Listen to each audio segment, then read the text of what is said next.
Hello，大家好，歡迎翻到嚟佛系生活。今個禮拜咧就已經係我食 Accutane 嘅第二個禮拜啦，想同大家分享一下我第二個星期嘅經歷。最明顯嘅就係油脂分泌係比上個禮拜要少咗啲，面都會 feel 到有啲乾啦。咁另外就係頭皮咧，有時會感覺到有啲好似俾螞蟻咬嘅感覺，即係有啲痕，你想去撓佢嘅。關於爆瘡咧，其實我個情況就唔係好嚴重。大家都可以睇到咧，其實都唔算話太差，都係有一啲即係爆咗啦。咁我個依度有一粒係好大，咁其實都係好大。其實有啲位係即係見唔到，但係其實係一粒好大嘅瘡，同埋你撳嘅時候咧好痛。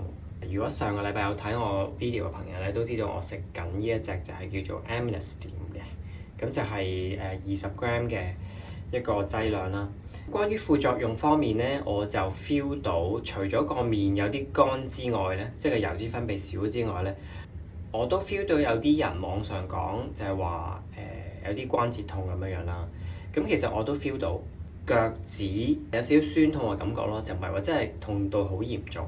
即係我之前都做咗好多嘅 research 啦，睇咗好多 YouTube 啦，亦都見到好多人分享咗佢哋喺 Accutane 療程嘅時候有啲咩可以即係幫助舒緩呢個副作用啦。例如咧，個嘴我真係開始乾啦，基本上係24小時都要搽佢嘅。呢個係我覺得都幾好用，即係好多人其實都推薦嘅。因為食 Accutane 嘅時候咧，佢都 recommend 你去食一個比較油分多嘅餐啦。有人推介食椰子油啦，咁其實我都咁啱，我屋企係有一罌嘅，咁我之前都即係食 Accutane 之前都已經買咗，咁終於有機會用佢。我就每一次要食佢嘅時候咧，就係即係朝頭早啦，同埋夜晚啦，每一次食半羹啦，半羹就係連埋嗰粒藥一齊食嘅。我就覺得椰子油唔係好 greasy， 咁其實我覺得即係對我消化嘅影響又唔係好嚴重。我都見到網上有人推薦食Vitamin E， 咁咧我依個都係上個禮拜先買嘅。